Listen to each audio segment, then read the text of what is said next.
Monsieur Jacob, bonjour. Bonjour. Alors vous êtes candidat sans être candidat dans la deuxième circonscription de la Seine-Saint-Denis pour les départementales 2015. Est-ce que vous pourriez vous présenter à nos lecteurs votre parcours politique, votre parcours personnel si vous le souhaitez, et pourquoi vous êtes candidat à cette élection? Eh bien, pour répondre à la première question, effectivement, je suis candidat officiel. Tout simplement parce que j'ai été déclaré en préfecture, sans étiquette.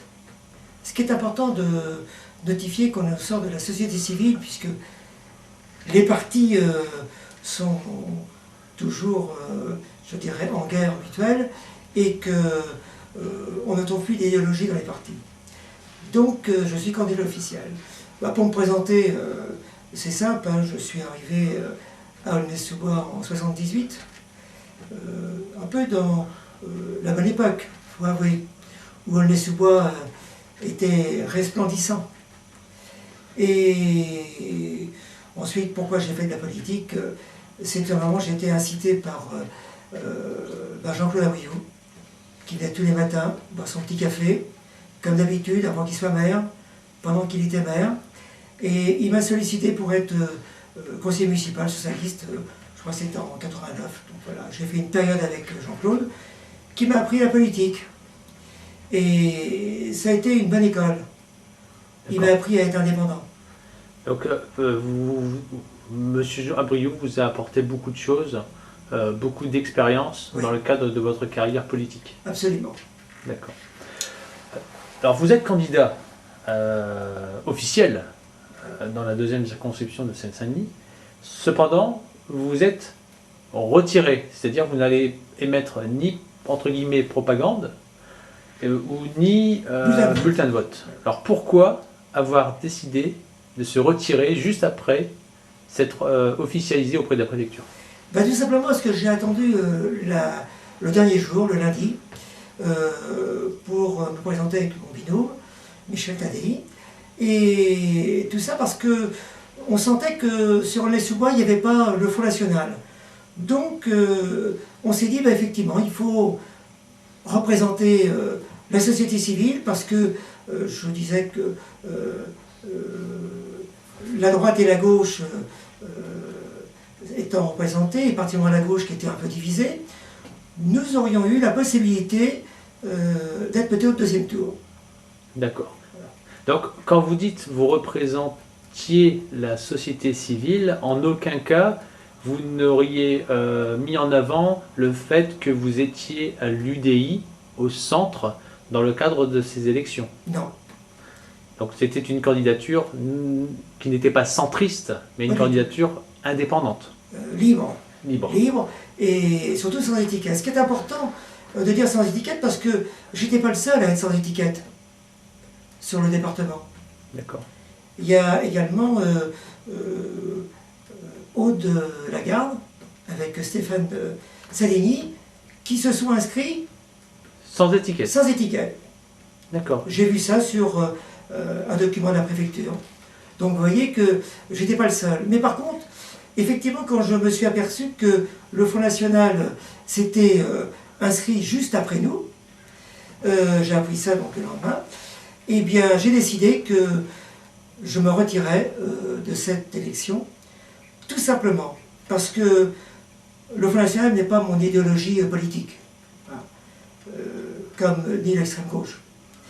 Mais je me suis dit que j'en étais pas aussi responsable du montée du Front National en France comme à Aulnay dans notre canton.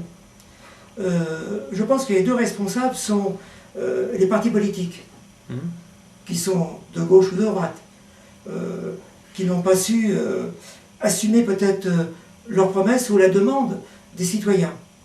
Et je me suis dit, de toute façon, ça va être la guerre des partis, donc conclusion, je me retire et je laisse à la gauche et à la droite de régler le problème du Front National.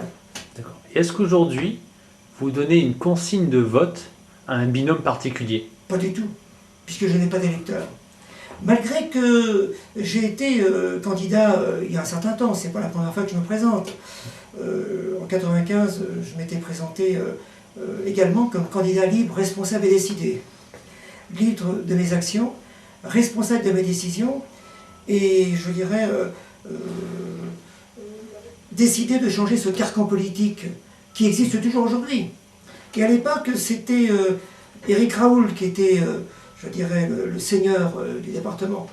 On a bien vu où ça a amené cette autorité, qui ont d'ailleurs tous les partis, hein, même à l'UDI. On voit bien que c'est un petit peu vertical. D'ailleurs, j'en ai subi des conséquences d'ailleurs aux élections municipales avec Chaussat, auquel il a pris ses décisions seul, sans consulter personne. Et particulièrement à la dernière décision qu'il a prise sur ces je dirais, élections départementales, où il n'a pas informé les adhérents que nous étions hein, de sa décision de s'unir avec l'UMP. Je ne suis pas contre, mais au moins la vraie démocratie et l'indépendance, comme le signale l'UDI, l'Union des démocrates indépendants. Donc, vous voulez dire que, pour remettre un petit peu les choses au clair, donc vous étiez sur la liste Aulnay-Demain, vous étiez également dans le comité stratégique hein, des élections donc dans le cadre de la campagne de Jacques Chaussat. Et ce que vous sous-entendez, c'est que malgré le fait que vous étiez dans le comité stratégique, il a pris ses décisions sans vous consulter? Sans consulter, je dirais, tous les colistiers. Ouais. D'accord. Et il a obéi, pour moi, il a obéi à un dictat politique, c'est clair, hein, voilà, c'est tout. Et dans le cadre des élections départementales, donc, personne n'était informé à l'UDI de la décision prise au niveau de la deuxième circonscription? Non, puisque on l'a appris par le Parisien à une certaine époque en évoquant que le président du groupe UDI local, Chaussat, avait décidé avec son groupe d'élus, donc les 6, eh bien de s'associer et de présenter une élue du conseil municipal, qui est d'ailleurs une femme très bien. Mais ce que je reproche, c'est encore cette mauvaise pensée des adhérents qui sont là que pour soit tracter, soit coller, soit financer, soit être à leur portée pour les emmener où ils sont, et en retour, on leur demande rien. On leur dit, faites ça, c'est nous qui décidons. Eh bien non, c'est pas une vraie démocratie, c'est plutôt une dictature pour moi. Donc c'est pour ça que les partis ne sont plus dans ma conception politique. Voilà. D'accord. Alors, est-ce que vous comprenez que certains de vos supporters, et vous en avez, pouvaient penser que, étant vous-même avant à l'UDI, étant vous-même avant tout une personnalité du centre et de la droite, hein, par rapport à votre carrière politique, que vous auriez pu appeler à soutenir Bruno Béchiza et Séverine Maron? Est-ce que vous comprenez que certains de vos supporters puissent ne pas comprendre la décision de ne donner aucune consigne? Non, parce que je n'ai pas l'intention d'influencer les électeurs qui sont assez grands pour juger eux-mêmes, je dirais, leurs convictions et leur vote. Et pour être honnête, comme je l'ai dit au départ, je pense que la montée du Front National, c'est le problème de la gauche et de la droite. Eh bien, qu'ils règlent leurs problèmes, et on verra par la suite. Alors, revenons maintenant sur les élections départementales, oui, à proprement parler. Alors, il y a différents enjeux. Nous savons aujourd'hui que le département va disparaître et va être fusionné avec d'autres départements dans le cadre de la métropole du Grand Paris. Oui. Qu'est-ce que vous en pensez, vous? Est-ce que c'est une aubaine pour le département, pour les Séquano-Dionysiens, ou est-ce que vous pensez que c'est une erreur? Je pense que ce n'est pas une erreur de supprimer le département. Pour quelle raison? C'est simple, c'est que j'ai fait une petite analyse personnelle et je me suis aperçu que dans toutes ces strates de millefeuilles, comme on appelle ça, eh bien, toutes les... comment dirais-je, toutes les... Je n'arrive pas à trouver mon mot. Dans toutes les administrations, non, oui, se... toutes ces territoriales, toutes ces... collectivités. Merci. Toutes ces collectivités territoriales font de tout et de rien. Dans le sens où je prends la région, je prends le département, je prends l'intercommunauté, je prends les communes. Ils font tous, je dirais, de la sécurité, ils font tous de l'éducation, ils font tous du sport. Bah, ils s'intéressent au sport, ils s'intéressent à l'environnement, ils s'intéressent à, je dirais, à la voirie, ils s'intéressent à plein de choses. Donc, conclusion, ils font tous plus ou moins la même chose, mais ils se divisent un petit peu les responsabilités et ils s'octroient certaines subventions les uns avec les autres. Voilà. Donc vous souhaitez une simplification tout à fait, bien sûr. de l'administration. Donc un peu comme dans certains pays comme l'Allemagne ou d'autres où il y a très peu de collectivités, où il y a des grandes régions, il y a des grandes municipalités. Bien sûr, et que chaque collectivité prenne leurs responsabilités à fond. Voilà. On s'occupe d'un thème, on le va de A à Z. Je prends un exemple, par exemple, pour le département. L'assainissement, l'eau, les ordures ménagères, les déchets. Ça peut être départemental. On n'a pas à faire ça dans des, comment dirais-je, des agglos de communes. On n'a pas à faire ça. C'est le département qui peut faire ça. On gère de A à Z certaines responsabilités, point. Alors, toujours par rapport au département, vous savez qu'il y a une dette qui avoisine les 2 milliards d'euros. Certains candidats mettent dans leur propagande qu'il faut demander à l'État de rembourser cette dette du fait de dotations qui ne seraient pas versées. Vous, qu'est-ce que vous en pensez? Est-ce que vous souhaiteriez également attaquer l'État pour que la dette de la Seine-Saint-Denis soit résorbée? Ou est-ce que vous pensez qu'il faut prendre des mesures draconiennes pour essayer, par exemple, soit d'augmenter les recettes, ce qui n'est pas toujours évident, donc augmenter les recettes veut dire souvent augmenter les impôts. Augmenter le foncier, puisque c'est la recette du département, c'est le foncier, donc ça va. Trop d'impôts, tu l'impôt, hein, comme on dit si bien. Donc vous seriez prêt, par exemple, à faire des coupes drastiques dans les frais de fonctionnement du département? Oui, si vous étiez, j'avais des solutions pour faire un peu d'économie, si on peut appeler ça comme ça. C'est-à-dire qu'il y avait deux solutions. Soit qu'on diminue le nombre des élus sur le département, sauf ils n'ont pas trouvé mieux que d'augmenter les élus. Avec cette, comment dirais-je, loi de la parité, au lieu d'être 40, ils seront 42. Alors évidemment, ça fait 2 de plus à payer dans les indemnités. Donc la proposition que j'aurais souhaité faire, c'est soit de diminuer le nombre d'élus, mais c'est pas possible puisque c'est pas moi qui décide ça, mais par contre de faire une proposition au département de réduire de 50% l'indemnité des élus. Et ça, avec un petit calcul rapide, on aurait économisé à peu près 4 millions d'euros sur la mandature. C'est quand même des économies, ça. Sauf aller demander éventuellement aux élus dont l'ancien conseiller général Chaussat, qui est resté 7 ans, qui a quand même coûté plus de 200 000 euros au département, qu'est-ce qu'il en a fait et qu'est-ce qu'il a fait avec? Est-ce que vous comprenez que des personnes qui sont à la retraite, hein, donc, qui ont déjà donc, des revenus réguliers, puissent bénéficier d'indemnités, sachant que le fondement même des indemnités, c'est justement de pallier à une perte de revenus potentiels de la vie professionnelle des élus? Exactement.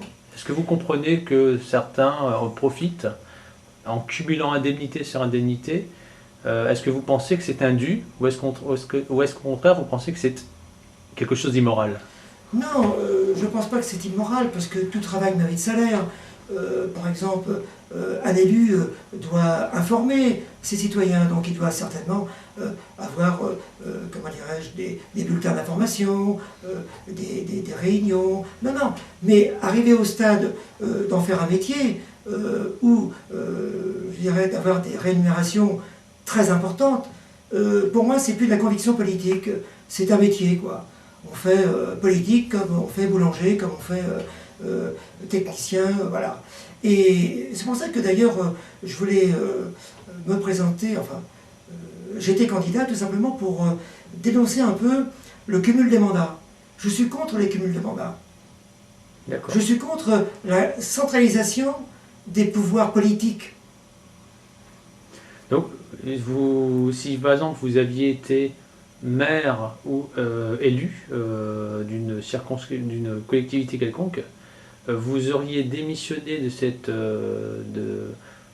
ce poste pour pouvoir accomplir votre travail de conseiller territorial. Vous savez, dans la vie, il y a des choix à faire. Alors, quand vous me dites il faut démissionner d'un poste pour avoir l'autre, non, on choisit les postes auxquels on est dans la capacité d'apporter, je dirais, son savoir et ses qualités. Voilà. Et surtout dans les grandes villes, comme Aulnay-sous-Bois, comme Bobigny, comme Montreuil, comme pas mal de grandes villes, je pense que les responsables politiques ont énormément à faire. D'accord. Parce que, étant conseiller municipal, j'ai bien vu que le maire a beaucoup de responsabilités et a énormément de temps à allouer à sa ville. C'est incroyable le temps qu'il peut passer, je dirais, c'est quotidien, c'est 24 heures sur 24 quand on est maire. Donc, je ne comprends pas comment on peut encore assumer d'autres responsabilités au conseil général, comme, je dirais, responsable de certaines choses. Non, non. Je pense qu'il faut partager. Et partager les responsabilités. Et pas toujours concentrer sur les mêmes les responsabilités et les décisions. Alors, revenons maintenant sur un sujet qui a fait souvent polémique dans le département, mais également dans le département voisin du 95, donc du Val d'Oise. Le sujet Europa City. Donc on sait qu'aujourd'hui, un grand complexe commercial mais également d'affaires devrait s'implanter courant 2020-2025 sur la patois de Gonesse, juste à proximité du centre commercial au Paris Nord, les Sous-Bois.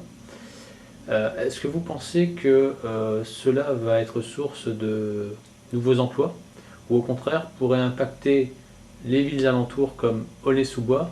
Certains craignent par exemple que le commerce de proximité pourrait en pâtir de ce nouveau complexe. Alors, Europa City, j'ai été dès le départ contre. J'ai été interviewé plusieurs fois et effectivement, étant commerçant moi-même, et ayant milité dans des associations commerciales et aller même jusqu'à fédérer les commerces et les artisans dans les sous-bois, je connais bien la situation. Alors, ça, pour moi, c'est que du business je dirais, financier. Voilà. Et très difficile à s'attaquer à ce genre de concept. Pourquoi? Parce que ça nous dépasse. Nous, petits commerçants de centre-ville, ça nous dépasse. La responsabilité est celle de la région et de l'État. D'accord. Il y a un petit peu certainement, je dirais, du conseil général, du département. Mais on ne peut pas lutter contre cette poussée-là, malheureusement. Et certainement que ça va générer, je dirais, des emplois. Mais ça va générer aussi, je dirais, du chômage. Donc, il va falloir trouver un consensus avec eux pour que les centres-villes puissent exister. Que notre, je dirais, comment on peut appeler ça? Les centres-villes sont des endroits très conviviaux, je dirais même social. Et il ne faudrait pas que ça devienne, je dirais, des villes dortoirs, par exemple. Et ça, quand je me suis installé en 78, je vous le disais tout à l'heure, c'était quand même la bonne époque. Et jusqu'en 2005, où il y a eu ces émeutes, je dirais, qui sont arrivées dans notre banlieue, on s'est bien aperçu, et moi personnellement je m'en suis bien aperçu, que depuis 2005, le département s'effrite, nous avons une très mauvaise image, et que, eh bien, tout le monde en subit, aussi bien les citoyens, les commerçants, les industriels, l'économie, tout subit, on subit tout depuis 2005. Alors, juste à côté, il y a le terrain de PSA, où on sait qu'une petite partie sera louée à la nouvelle entité ID Logistique. Une partie devrait être ensuite dédiée à un pôle universitaire et une autre partie pour des logements. Est-ce que vous êtes favorable à ce plan d'aménagement de l'ancien terrain de PSA, ou est-ce que vous pensez au contraire qu'il aurait fallu réindustrialiser le site de fond en comble? Bah, écoutez, moi j'aurais été plutôt pour la réindustrialisation de ce site. Pourquoi? Tout simplement parce que l'industrie, ça génère de l'emploi. Et le problème numéro un, aussi bien à Aulnay que dans le département ou en France, c'est l'emploi. Alors, il faut absolument trouver des nouvelles industries de haute technologie ou de moyenne, mais trouver et implanter justement dans ce cœur industriel qui est très bien implanté sur le plan, je dirais, autoroute, sur le plan aérien, avec nos deux aéroports, et sur le plan même géographique, puisque Paris, grande future métropole, eh bien, l'Est de Paris, c'est l'ouverture vers l'Europe, puisque nous sommes à l'Est et que l'Europe est à l'Est et nous à l'Ouest. Donc on est l'ouverture de l'Europe. Et c'est ça que je trouve que le département ou la région, et même l'État, devraient se poser la question. Cette grande monopole, que vous me parliez au départ, effectivement, va certainement dépasser le département et les régions. Il faut absolument voir l'avenir dans 10 ou 15 ou 20 ans. C'est ça le politique. C'est pas de prévenir sa réélection dans 5 ans ou dans 6 ans. C'est d'avoir une vision à long terme. Le politique doit avoir des idées novatrices, grandioses, pour qu'on puisse arriver un jour à l'autre à être équilibré partout, sur le plan budgétaire, sur le plan économique, sur le plan, je dirais, humaniste, sur le plan d'environnement. Mais non, on fait des petites réformettes, aussi bien locales que nationales. Hein. Alors, vous parliez d'avenir, venons-en maintenant à l'éducation. Dans le département, donc, il y a eu un plan de rénovation et de construction de collèges lancé par Claude Barthelone, Oui. où celui-ci lançait 21 collèges pour le XXIe siècle. Ces rénovations ou constructions ont été rendues possibles grâce à l'élaboration de contrats publics-privés. Public-privé, oui. Est-ce que vous pensez que c'était une bonne idée, ce partenariat public-privé? Je vais vous dire ma pensée, ça n'a pas été une bonne idée. Mais c'est une obligation. Parce qu'étant donné que le département n'avait pas le financement, il a bien fallu trouver des financements privés. Mais quand on parle de financement privé, privé ça veut dire rentabilité. Donc conclusion, il va bien falloir rentabiliser ces investissements privés. Par quel processus? Tout simplement parce que on va louer au département cette partie privée. Donc ça va coûter dans les frais de fonctionnement. Donc on augmente la dette, mais on a fait un coup. On a créé 21, collèges dans le département. Voilà. Mais après, je ne dirais pas qu'ils s'en foutent, mais c'était une obligation parce que c'était une nécessité. Donc on l'a fait par obligation. Mais on ne voit pas les conséquences. On fait pour faire. Et après, les générations verront. Ils sont peut-être plus là, d'ailleurs. M. Barthelone n'est plus là, hein. Il a monté l'échelle au-dessus. D'accord. Donc, une question maintenant concernant les aides sociales allouées par le département, ou alors les petits coups de pouce donnés aux jeunes, notamment avec la carte imaginaire. Certaines de ces aides ont été supprimées par l'actuelle majorité, d'ailleurs, départementale. Est-ce que vous pensez que ces aides sociales doivent être restaurées ou renforcées? Ou est-ce que vous pensez qu'au contraire, pour réduire les frais de fonctionnement, il va falloir également réduire en quelque sorte les aides sociales? Non, il ne faut pas confondre, je dirais, les frais de fonctionnement et puis les aides sociales. Il faut de l'aide sociale, bien entendu. Pourquoi? Parce que les gens ont besoin d'aide, par exemple. La carte imaginaire, mais elle devrait être gratuite pour les jeunes. Les jeunes doivent pouvoir aller d'un point à un autre, d'un point sportif, d'un point culturel, d'un point éducatif. Il faut que la jeunesse puisse, je dirais, se promener librement, tout simplement. Ça, c'est une obligation. Ça. Moi, j'aurais fait la carte gratuite. Voilà. Alors, dernière question sur les Roms. Vous savez que aujourd'hui, c'est un problème qui est européen, hein, puisque les Roms sont originaires essentiellement de Bulgarie et de Roumanie. Ceux-ci s'installent où ils le peuvent, dans des terrains vagues le plus souvent, à proximité des habitations, provoquent quelques nuisances et des tensions avec donc, les voisins qui habitent autour de ces camps de fortune.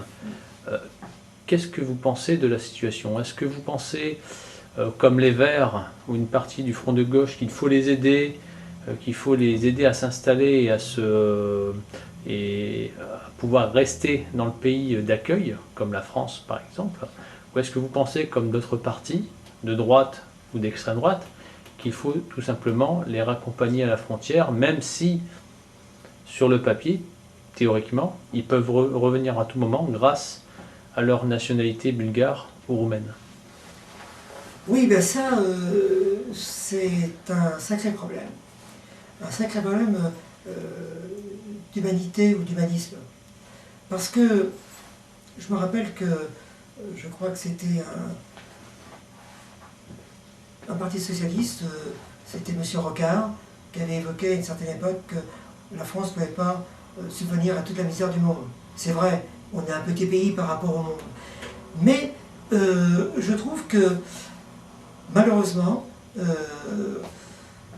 avec Schengen, qui autorise la libre circulation des personnes et des marchandises, ça a été mal géré, complètement mal géré. Et c'est compliqué parce que ces gens qui sont rejetés de partout, il faut bien éventuellement les mettre quelque part. Alors c'est pas à la France de prendre cette décision, c'est à l'Europe. Parce que c'est facile de dire, bon, on va en France parce qu'ils sont plus d'humanisme que certains pays éventuellement, et qu'on doit faire quelque chose parce que c'est de l'humanisme. Mais à un moment donné, il faut bien que chacun prenne ses responsabilités. Il faut que l'Europe prenne ses responsabilités. D'accord. Alors maintenant que nous avons fini l'ensemble des questions qu'on souhaitait vous poser, est-ce que vous auriez une déclaration à faire à nos lecteurs de l'ECAP qui vont lire cette interview?